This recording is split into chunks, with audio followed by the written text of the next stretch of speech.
Sejam todos muito bem-vindos a mais uma análise. Hoje a gente vai mergulhar a fundo em um dos fenômenos mais complexos e, honestamente, mais solitários da experiência humana. É uma daquelas questões que carregam um peso enorme de culpa. Afinal, por que, mesmo sabendo perfeitamente que alguém causou danos profundos, a saudade ainda insiste em bater a porta? Bom, nós vamos desconstruir essa dor agora mesmo, trazendo toda a clareza da ciência e da psicologia para entender o que realmente acontece na nossa mente. O ponto de partida aqui é reconhecer a contradição gigantesca que paralisa quem passa por essa situação. Pensa bem, existe aquele conhecimento racional claríssimo de que o relacionamento era destrutivo, marcado por manipulação, mentiras ou até agressões emocionais. Só que o corpo e a mente parecem simplesmente ignorar essa lógica. Surge uma nostalgia profunda, uma vontade quase incontrolável de voltar no tempo, e é muito, mas muito comum a pessoa se punir por sentir isso, né? Ela acha que essa saudade é uma falha de caráter, uma fraqueza, ou pior ainda, a prova definitiva de que aquela pessoa era o grande amor da vida dela. Mas olha, a realidade da neurociência é bem diferente e é muito mais fascinante. Tem uma frase do nosso genial Gilberto Gil que ilustra isso de um jeito brilhante. Ele diz que a saudade é a presença da ausência. E é exatamente isso que o cérebro está fazendo. O cérebro humano, gente, é uma máquina incansável de reconhecer padrões. Então, quando alguém ocupa um espaço central na rotina diária, mesmo sendo uma presença nociva, a partida repentina dessa pessoa gera um verdadeiro choque no sistema. Sentir saudade nessa fase inicial é literalmente o cérebro tomando consciência de uma ausência física e emocional e disparando os alarmes de memória. É a mente reagindo ao vácuo gigante deixado por um hábito. Então, vamos organizar isso. Parte 1. O paradoxo da saudade. É hora de desmistificarmos de vez o significado dessa falta. Para entender essa dor, a gente precisa, antes de mais nada, separar a emoção do significado real dela. Esse aperto no peito não significa de forma alguma que a pessoa era uma alma gêmea. Na verdade, o luto, na maioria das vezes, é por um futuro imaginado. Aquele futuro que levou anos para ser construído na cabeça e que no fundo era só uma ilusão. O contraste é gritante. Numa dinâmica saudável, a previsibilidade é a base de tudo. O sistema nervoso relaxa, ele repousa. Mas numa relação tóxica, o perigo e o caos viram o normal. O que acontece? Quando o sistema nervoso se acostuma com essa montanha-russa maluca, a paz repentina que vem depois do término é interpretada pelo cérebro como um vazio assustador. Ele se mascara de saudade de uma história que, na prática, nunca se sustentou. E é aqui que a gente precisa dar o nome certo para o que está acontecendo: o vínculo traumático. Desenvolver um apego profundo por quem causa dor não é burrice, tá? Não é masoquismo e com certeza não é falta de inteligência. É uma resposta neurobiológica totalmente previsível a um padrão abusivo. É pura e simplesmente um mecanismo de sobrevivência. Retirar a culpa e a vergonha das costas é o primeiro passo absoluto para a cura. A gente precisa parar de olhar para isso como uma falha pessoal e começar a tratar como uma condição psicológica real que exige cuidado e estratégia. Vamos avançar para a parte 2. A biologia do vínculo. Como será que o cérebro reage a essa montanha-russa emocional?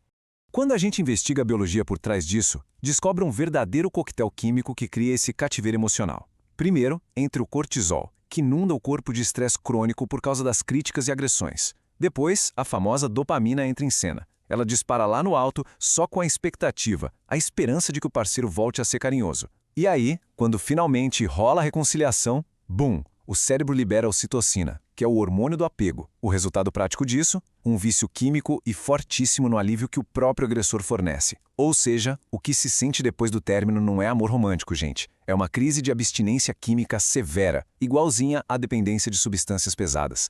Parte 3. O reforço intermitente. Esse é o verdadeiro motor comportamental do apego tóxico. Pensa na lógica de uma máquina caça-níqueis de cassino.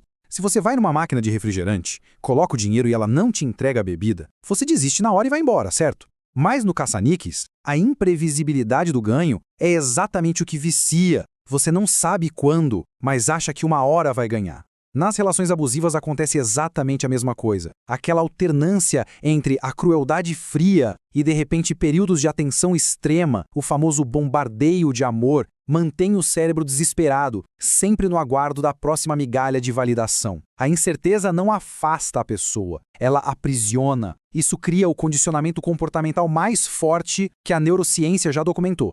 E chegamos à parte 4, a armadilha da memória, onde a gente vê como a nossa própria mente distorce o passado para tentar lidar com a dor. Logo que acontece o afastamento, aparece o nosso primeiro vilão cognitivo, um negócio chamado evocação eufórica.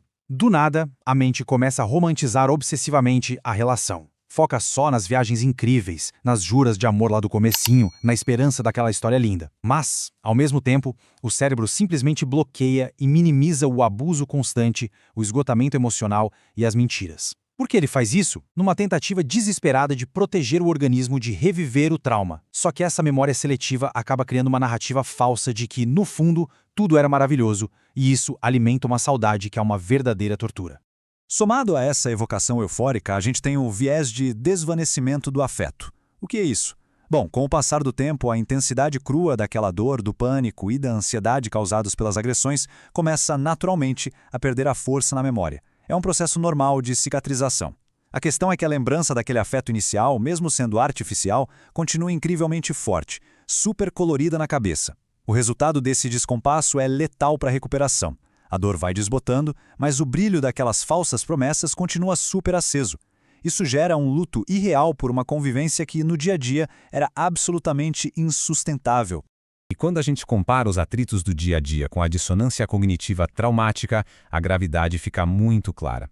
Existe uma distância gigantesca entre terminar uma relação que era apenas difícil, daquelas que não davam certo, e terminar uma relação abusiva. Mentiras sistemáticas e parceiros que mudam de personalidade do extremo carinho para a extrema crueldade acabam fraturando a realidade de quem vive isso. A autoimagem simplesmente entra em colapso.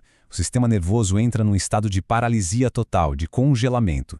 Não é só a perda de um relacionamento, é literalmente a perda de si mesmo. E é isso que torna o processo de se reerguer e tomar decisões tão árdua. O que nos leva à parte 5. Raízes e padrões. Afinal, por que será que o cérebro busca e se apega exatamente àquilo que machuca? A grande questão por trás de tudo isso é de onde vem essa suscetibilidade de formar laços tão intensos e dolorosos. A psicologia mostra o poder tremendo da chamada compulsão à repetição. Olha só que profundo. O nosso cérebro límbico frequentemente confunde familiaridade com segurança. Se lá na infância o ambiente emocional era cheio de imprevisibilidade ou se os cuidadores eram ausentes, a mente adulta pode, de um jeito totalmente inconsciente, acabar sendo atraída por parceiros frios ou abusivos. O objetivo oculto da mente é recriar aquele cenário de dor do passado para tentar dessa vez conseguir um final diferente, como se fosse um jeito de finalmente consertar aquela ferida antiga. O que a gente jura que é amor, às vezes é só o eco de um passado pedindo resolução. Mas tem saída, viu? Parte 6. Caminhos para a cura. Vamos focar nos passos reais e baseados em evidências clínicas para romper de vez esse ciclo. Entender toda essa mecânica já é metade do caminho para a liberdade. Mas na prática, como se age? Primeiro passo inegociável: contato zero absoluto. E atenção, isso não é para punir o ex-parceiro, é proteção neurológica básica.